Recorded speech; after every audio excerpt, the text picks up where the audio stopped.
दुनिया समझती है लड़ाई यूक्रेन में है या मिडिल ईस्ट में है, लेकिन असली लड़ाई आज बर्फ पर चल रही है। Greenland, Iceland, America, Trump, China, Russia. और सवाल ये है, भारत इस खेल में सिर्फ दर्शक है या अगला खिलाड़ी? आज का ये वीडियो सिर्फ अमेरिका की कहानी नहीं, ये इंडिया के भविष्य की वार्निंग है। क्योंकि जो आज आर्कटिक में हो रहा है वो कल आपकी जेब और भारत की सुरक्षा तय करेगा।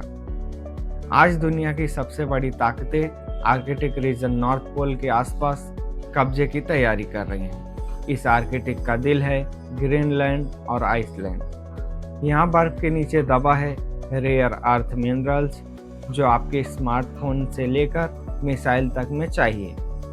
ऑयल और गैस, दुनिया का करीब 22% अनडिस्कवर्ड तेल यही है। फ्यूचर सी रूट्स, एक ऐसा रास्ता जो हजारों किलोमीटर की दूरी कम कर देगा।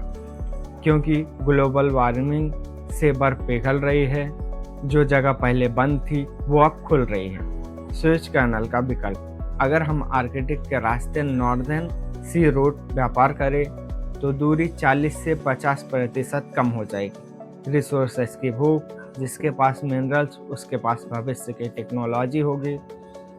अमेरिका ट्रंप वापस आ चुके हैं और उनका ग्रीनलैंड को खरीदने या कंट्रोल करने का सपना फिर से टेबल पर है।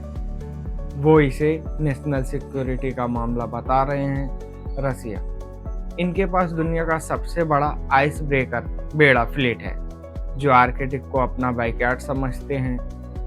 चाइना, ये खुद को नियर आर्कटिक स्टेट कहते हैं और पोलर सिल्क रोड बना रहे हैं। India, the dark house, Bharat 2013 से आर्कटिक काउंसिल का ऑब्जर्वर है। हमारा हिमाद्री स्टेशन नॉर्वे में है, लेकिन अब भारत सिर्फ रिसर्च नहीं बल्कि स्ट्रेटेजी बदल रहा है। 2019 में जब ट्रंप ने पहली बार ग्रीनलैंड खरीदने की इच्छा जताई, 2022 में जब भारत ने अपनी पहली आर्कटिक पॉलिसी जारी की, 2025-26 अब ये सिर्फ डिप्लोमेसी नहीं, कोल्ड वॉर 2.0 बन चुका है। ट्रंप की हालिया धमकियां और ट्रैफिक वार ने ग्रीनलैंड को एक ग्लोबल फ्लैश पॉइंट बना दिया है। ग्रीनलैंड दुनिया का सबसे बड़ा द्वीप जो डेनमार्क के अधीन है, लेकिन अमेरिका की नज़र उस पर है। आइसलैंड, यह नॉर्थ अटलांटिक का गेटवे है। यहाँ के लोग डरे हुए हैं, कहीं वो महाशक्तियों की लड़ाई में पिस न जाएं।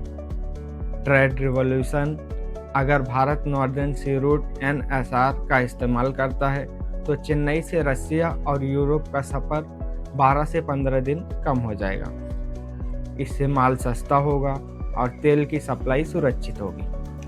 रेयर अर्थ डिप्लोमेसी, भारत को अपनी EV और चिप इंडस्ट्री के लिए लिथियम और कोबाल्ट चाहिए। ग्रीनलैंड में दुनिया के सबसे बड़े रेयर अर्थ भंडार हैं। अगर चाइना वहां कब्जा करता है तो भारत की आत्मनिर्भर भारत मुहिम को बड़ा झटका लगेगा। क्लाइमेट और मानसून, वैज्ञानिकों का मानना है कि आर्कटिक की बर्फ पिघलने का सीधा असर इंडियन मानसून पर पड़ता है। अगर वहां इकोलॉजिकल तबाही हुई तो भारत के किसान बर्बाद हो जाएंगे। The Russia US balance, Bharat के लिए ये सबसे मुश्किल काम है। रसिया चाहता है कि भारत आर्कटिक में उसके साथ आए, जबकि अमेरिका ट्रंप चाहता है कि भारत उसके गोल्डन डोम डिफेंस सिस्टम का हिस्सा बने। फ्यूचर वार्निंग, इंडिया के लिए अगर भारत ने आज आर्कटिक में इन्वेस्ट नहीं किया, चाहे वो आइस ब्रेकर जहाज बनाना हो या वहाँ की माइनिंग में हिस्सेदारी, तो कल हम सिर्फ चीन और अमेरिका की शर्तों पर व्यापार करेंगे। आर्कटिक दूर है, लेकिन इसका असर हमारे घर के अंदर होगा।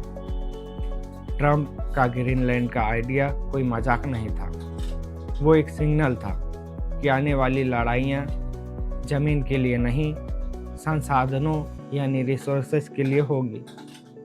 भारत को अपनी लुक नॉर्थ पॉलिसी को अब और तेज करना होगा। दुनिया की लड़ाइयाँ अब सिर्फ नक्शों पर नहीं, पिघलती हुई बर्फ के नीचे दबे खजाने के लिए लड़ी जा रही हैं। अगर आपको ऐसी जियोपॉलिटिक्स समझनी है जो शोर में दब जाती है, तो जुड़े रहें, क्योंकि यहाँ हम बताते हैं आज की खामोशी कल की तबाही कैसे बनती है।